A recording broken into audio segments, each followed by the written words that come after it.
Chapter 3. As soon as the people nearby heard the cry, "Stop thief!" they started chasing poor Oliver. Oliver ran as fast as he could, and the people ran after him. Finally, someone knocked him down, and he fell to the ground bleeding.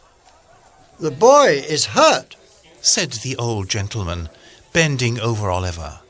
"Hurt or not, I will take him to the police magistrate," said a policeman who had just arrived at the scene. "You must come with us, sir," he told the old gentleman. The artful dodger was nowhere to be seen. "So this is the young thief?" the police magistrate said. "It was not me, sir," Oliver said desperately. "It was someone else." But the magistrate ignored him. "Are you the person who was robbed?" he asked the old gentleman. The old gentleman looked at Oliver. The boy was pale and scared, but he did not look guilty. "Yes, I am," he said.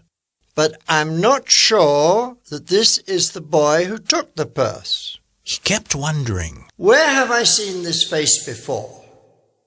There's something very familiar about it." Then, suddenly, the owner of the bookstore rushed in. "You have the wrong boy," he shouted, out of breath from running. "I saw the thief." "Then this child did not commit the crime," the old gentleman said, relieved. But at that moment, Oliver fainted.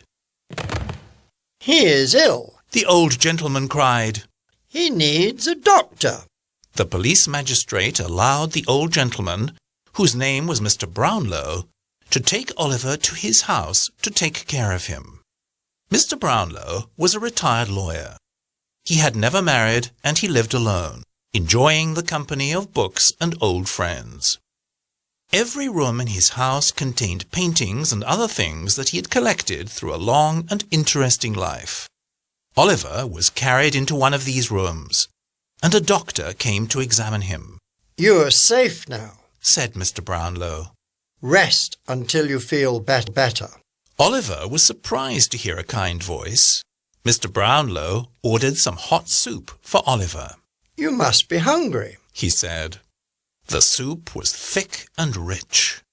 Oliver thought that one bowl of that soup could feed a dozen orphans in the workhouse, with enough water added to it. After Oliver had rested, he began to notice the room he was in. It was a comfortable room, full of paintings. One was the portrait of a young woman. She was very pretty, and she looked kind and loving. "But her eyes are so sad," thought Oliver. "They make me sad too." Just then Mr. Brownlow entered and saw Oliver's face beside the face in the portrait. Oliver's eyes, head, mouth, and in fact his whole face, and even his expression, was an exact copy of the woman's face in the painting.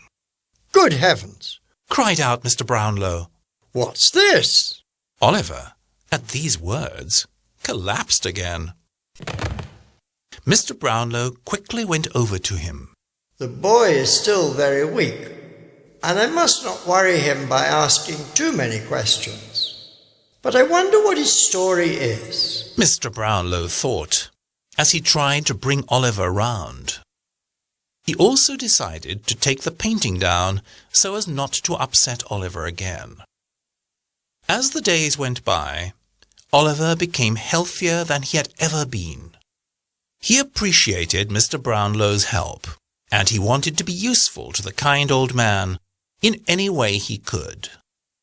One day Mr. Brownlow needed to return some books to the bookseller, and Oliver asked to be allowed to take them back, since he knew the place. Mr. Brownlow didn't want to let him out of the house on his own, but he finally agreed. Oliver happily set out with the books. As he approached the square, however, he saw a young woman walking towards him. Suddenly she cried out, "My brother!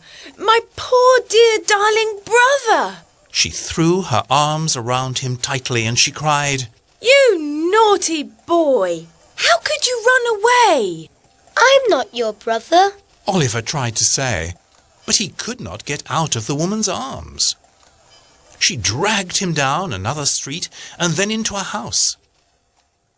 In the dark he saw his old friends waiting for him, Fagin and the artful Dodger.